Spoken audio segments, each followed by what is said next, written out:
Hello Clash fans, Trample Damage coming at you today with the cool new army that I'm using for Legend League, which, if I'm being very honest, it's totally a spam attack, but it does require some planning, and I will talk with you how to make this work.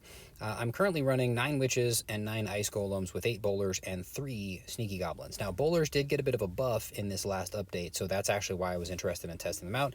And of course, I'm blowing the base wide open with 8 Earthquake spells. I'll show you one of the attacks that we did here with when it was the more spammy.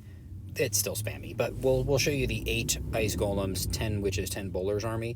Now, normally when I'm coming in, which you'll see with these other 2 attacks that I'll wind up showing you with my current army, as far as I've been through this Legend League day so far, I normally wind up taking a perimeter wall and then hitting the Town Hall. In this one, because this perimeter wall is kind of like anti-queen charge with all these openings, that's like plenty of room for the Ice Golems to come wandering in. So I pivot like any good attacker should do, and I went and opened up the core and then hit the Town Hall instead of what would normally be something like opening up the core here or opening up the outside part of the base and then possibly skipping the Town Hall or waiting for my troops to pound through these walls and then hitting the Town Hall with the Earthquake. The nice thing about hitting the Town Hall with the Earthquake spells, particularly when there are no builder huts around it, you take half its hit points away, which is really good because that's a scary building. So here what you'll see is I deploy literally with 4 fingers. I do 4 Ice Golems and then scoop my hand over a little 4 more Ice Golems, and I do the same thing with Witches and Bowlers, deploying all of them with Log Launcher and Heroes all in the center of that army line, and then I put a Rage spell down just inside where the troops are heading into the base, and then trigger the Grand Warden's Eternal Tome. That normally sees me through a large chunk of the base. Now I'm going to fast forward through this a little bit. We get to the Clan Castle troops. I'll be fair. This is one of my clanmates who is an excellent Lalo attacker and an excellent hybrid attacker, which are, of course, attacks that require a lot more precision and patience and planning and active eyes on the battlefield. This is a little bit less eyes on. He has said, I wish I could make attacks like Trample Damage in Legend League, where I just dump all my troops and take a nap. Which is not entirely fair because you do need to keep an eye out for where your freeze spells will be deployed. And don't feel bad if you wind up deploying freeze spells on something that an Ice Golem then freezes right after. It happens. So most of my freeze spells usually will hit the Town Hall, usually at least 2 if not 3. And the Log Launcher you can see is now dealing damage to the Town Hall. My troops are not even there yet. And the Log Launcher is taking damage from the Town Hall. The Archer Queen is not yet there, but by the time she steps up to engage with the Town Hall, it is already nearly destroyed, and the rest of the troops are just running amok. The Royal Champion is, of course, going to be helping take out a bunch of defenses. We got the King running around with a whole troop of skeletons. We got a couple of Ice Golems and Witches over here. The Warden takes out this X-Bow. It's actually a super easy army to use. Do not go straight at the Town Hall. It will melt all your Bowlers, all of your Skeletons, all of your Witches. Your Ice Golems will last long enough to die, and then you're going to wind up losing, or you'll just have a really, really low damage 2-star. Since I've been using the 8 Quakes and 3 Freezes, I haven't had any singles that have been creeping up to get me. But of course, like I said, I gave up on the 12 Earthquakes. I figured I'd do a day with it and see how it worked. It's not working wonderfully. So these are the first 2 attacks that I made this morning, and we do have a Town Hall that's literally all the way on the other side of the base. So these are dangerous, right? Because I've got a lot of wall to cover in getting through over there. Now, Earthquake spell will destroy wall tiles that are up to, or wall pieces that are up to 11 tiles away. So the plan here, it's like 1 space between there is 2, 3, 4, 5 on the scatter shot, 6, 7, 8 on the gold storage, 9 is the dead space between, and 10. So definitely with 10 spaces here from wall piece to wall piece, we can blow that open. And here's where the Sneaky Goblins have come in handy. I go ahead and deploy. Which one did I go first? Did I go Dark Elixir Drill, or did I go Dark Elixir Drill? Gets a Sneaky Goblin. These 2 Elixir Collectors get Sneaky Goblins. And now, this is one subtle change I made, because I noticed more of my attacks, I would lose a couple more Witches and Ice Golems and Bowlers going on the outside when they do just as well on the inside. A couple Sneaky Goblins to help me funnel those has been helping quite a bit. So my first Quad Quake, popping open most of the base, and I'm saving the other Earthquake spells, namely because if I blow up this wall and hit the Town Hall now, that builder is going to have, I don't know, 30, 40 seconds of healing the Town Hall before I even show up, and that will make my job that much harder. So now it is 9 Ice Golems and 9 Witches and 8 Bowlers that are now coming in. It's the same logic of a Rage spell just on the inside of where the walls have been opened up.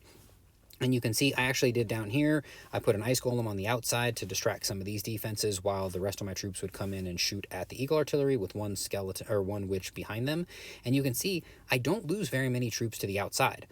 There's literally nobody runs around this outside over here. Everybody's heading in toward the core. And then we got a few troops heading toward the outside there, but most of my army heading in toward the middle. And I have yet to deploy those other earthquake spells. I'm going to let the log launcher work through some of the walls along with just the sheer power of the barbarian king and the rest of my troops in the core. Now, once the town hall gets hit by that log, at that point, there's no point in waiting for the earthquake spell deployment. So I go ahead and earthquake, and I froze the town hall, and I froze the builder.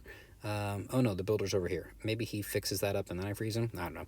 I froze the town hall and the enemy barbarian king. I was kind of hoping that my Yetis would wind up taking him down. This is where those free spells are just so important. Those Yetis would be dead already along with their Yeti mites without actually really doing much damage to any of those defenses in there. The earthquakes, the extra earthquakes were cool, but I just wasn't being able to take down the town hall in these bases where you're coming all the way across the map. Now we do eventually, because the Archer Queen is on the inside there, and because of that earthquake spell, she does get in toward the town hall, and she's able to use her ability to take it down after shooting the enemy queen.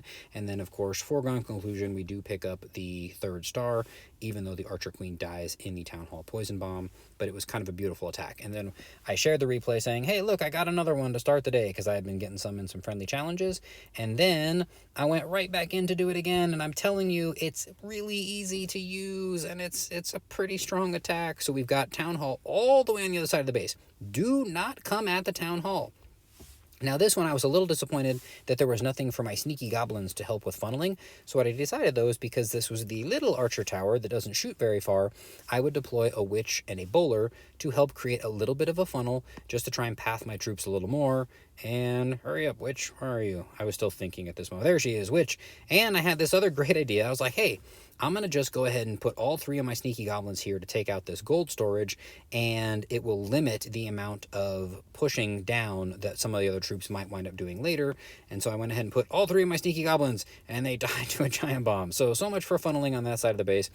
But now, once we get a few of these buildings down over here, we went ahead and quake open, and over here, I have no builders that are within range of the town hall. So quaking right now on here would actually not be a problem, but because I do have easy access to get to it here, I thought I'd save them for just a moment to see if I needed to possibly deploy them to help get troops continuing to push on through.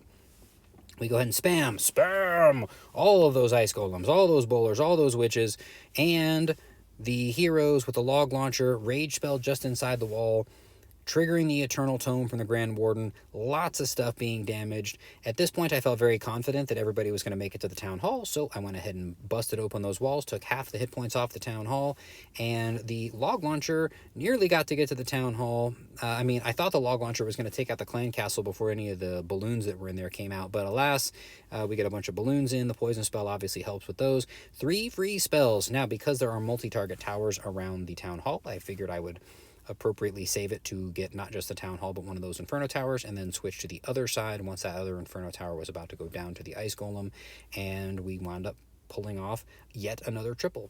I'm super excited to continue making this attack because it's actually been a ton of fun. If you guys enjoy my videos, make sure to subscribe to the channel, share them with your clanmates. I can use all the support that you can give me. I'm at about 170,000 followers on TikTok at this point, but I don't think I'm going to be able to become a top tier creator with the creator program until I hit, I'm going to say, at least 10 or 15 or 20,000 subscribers on YouTube. So I have a long way to go. Hoping to get back into the videos on a more regular basis here, and then we'll see what happens. In the meantime, Trample Dammer saying you guys have an absolutely wonderful day, and we will catch you next time.